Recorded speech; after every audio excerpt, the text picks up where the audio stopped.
जय माता दी। आप सभी को चैत्र नवरात्रि 2025 की हार्दिक शुभकामनाएं।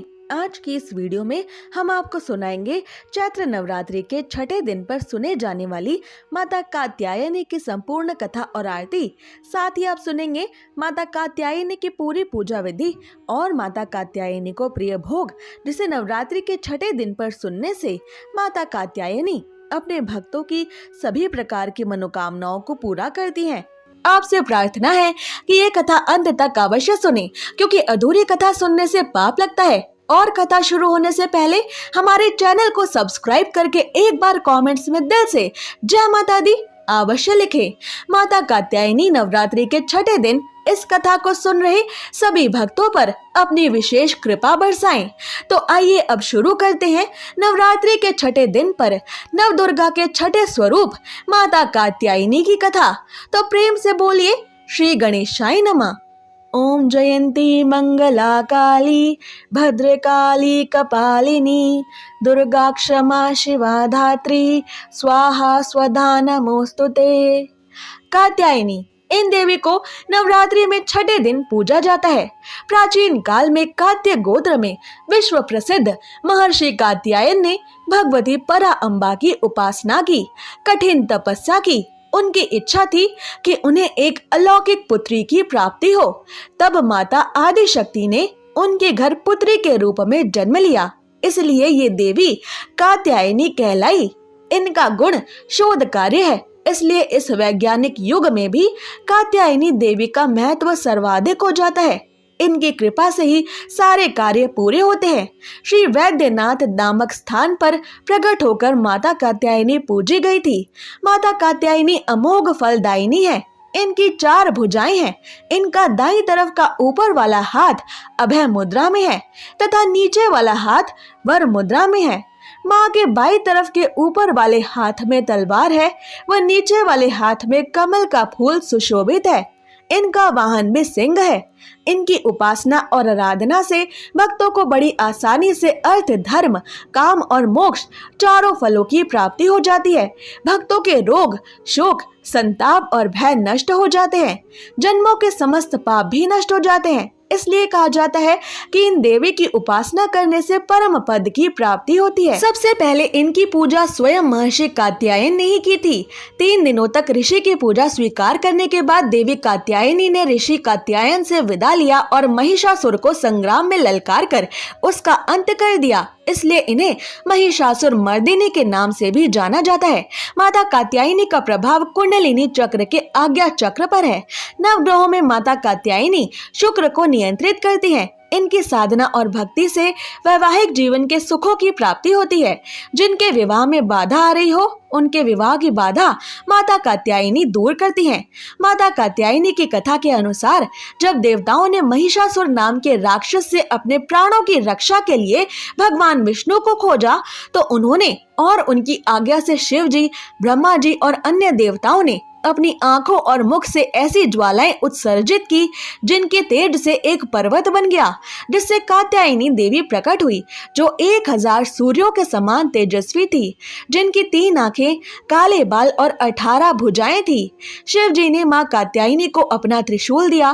विष्णु जी ने कात्यायनी देवी को सुदर्शन चक्र दिया। वरुण देव ने शंख, अग्नि देव ने भाला, वायु देव ने धनुष, सूर्य देव ने बाणों से भरा तरकश, इंद्रदेव ने अपना वज्र, कुबेर ने अपनी गदा, ब्रह्मा जी ने माला और जलपात्र, काल देव यानी यमराज ने ढाल और तलवार, विश्वकर्मा ने कुल्हाड़ी और अन्य हथियार दिए। इस प्रकार देवताओं के द्वारा पूजित और सशस्त्र होकर कात्यायनी माता मैसूर की पहाड़ियों की ओर बढ़ी। वहां असुरों ने उन्हें देखा और वो उनकी सुंदरता से मोहित हो गए और उन्होंने मां कात्यायनी की सुंदरता का वर्णन उनके राजा महिषासुर से जाकर किया। तो दुष्ट महिषासुर माता कात्यायनी को प्राप्त करने के लिए उत्सुक हो गया। जब महिषासुर ने मां कात्यायनी के सामने विवाह का प्रस्ताव रख दिया, तो मां कात्यायनी ने महिषासुर के सामने शर्त रखी कि उसे उन्हें संग्राम में जीतना होगा। तब महिषासुर ने बैल का रूप धारण किया और माता कात्यायनी से संग्राम किया। अंत में कात्यायनी देवी अपने सिंह से उतरी और महिष की पीठ पर कूद गई, जो एक बैल के रूप में था।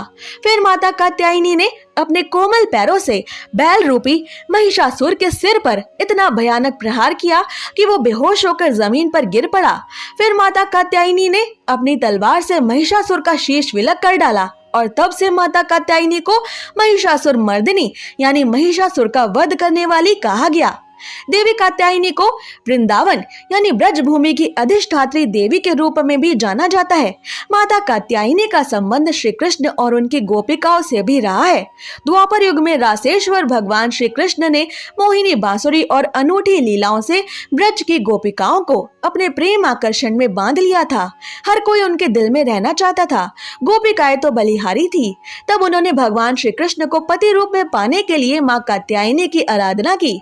तब से अब तक युवतियां सुयोग्य वर के लिए माँ कात्यायनी की पूजा करती हैं। माता कात्यायनी की इस कथा के अनुसार वृंदावन की गोपिकाओं ने भगवान श्री कृष्ण को पति रूप में पाने का मन में विचार बनाया। तब ब्रज लीला के ज्ञानी गर्ग मुनि ने गोपियों के इस मनोभाव को जानकर भगवान श्री कृष्ण को सचेत कर दिया। वृंदावन की गोपियों के संकल्प को देखकर वृंदा देवी एक दिन गोपियों के पास पहुंची और उन्होंने कहा कि अगर भगवान श्री कृष्ण को आप सब पाना चाहती हैं तो माता कात्यायनी की आराधना करो। तब गोपियों ने वृंदा देवी द्वारा बताई गई विधि के अनुसार यमुना के तट पर एकत्रित होकर बालुई मिट्टी से माता कात्यायनी का एक सुंदर श्री विग्रह बनाया और उनकी वैष्णव विधि से पूजा करके 1 महीने तक कात्यायनी माता के लिए व्रत किया। गोपियों ने पूरे 1 महीने तक कात्यायनी माता की सुबह ब्रह्म मुहूर्त में उठकर पूजा की और दिन में केवल 1 बार बिना मिर्च मसालों वाला सादा भोजन खाया। गोपियों ने भगवान श्री कृष्ण को पति रूप में पाने के लिए इस मंत्र से माँ कात्यायनी की पूजा की थी।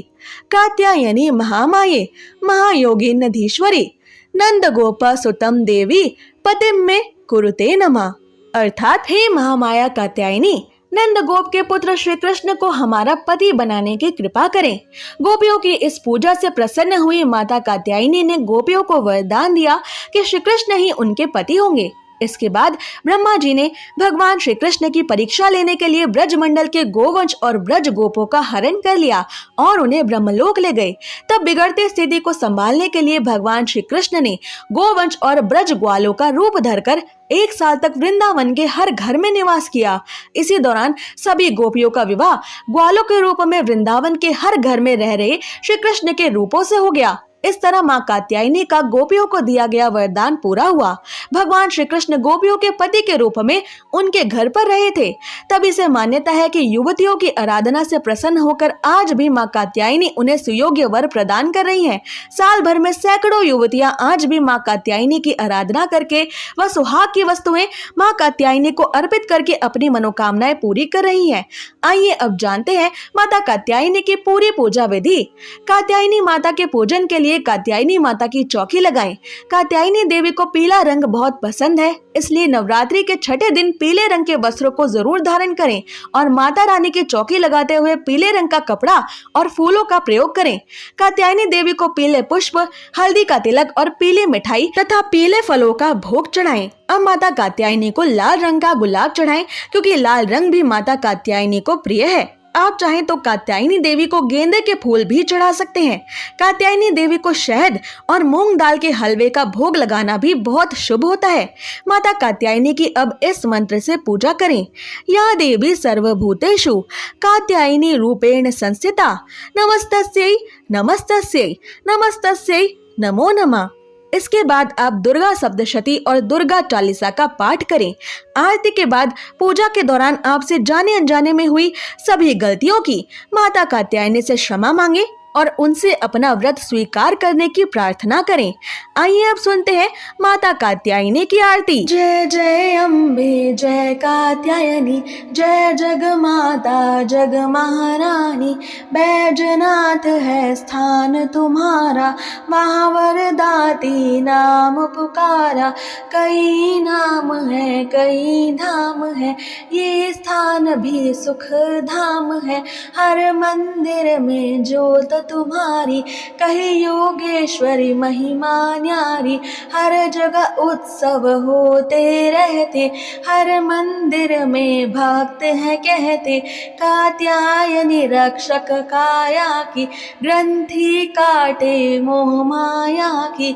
झूठे मोह से छुड़ाने वाली, अपना नाम जपाने वाली। बृहस्पतिवार को पूजा करिए, कात्यायनी जी का ध्यान धरिए। हर संकट को दूर करे माँ, भंडारे भरपूर करे माँ। जो भी माँ को भक्त पुकारे, कात्यायनी सब कष्ट निवारे। अगर आपको ये व्रत कथा पसंद आई तो इस वीडियो को शेयर अवश्य करें और ऐसे ही जरूरी जानकारियों और व्रत कथाओं को प्रतिदिन सुनने के लिए हमारे चैनल को सब्सक्राइब करें। जय माता दी।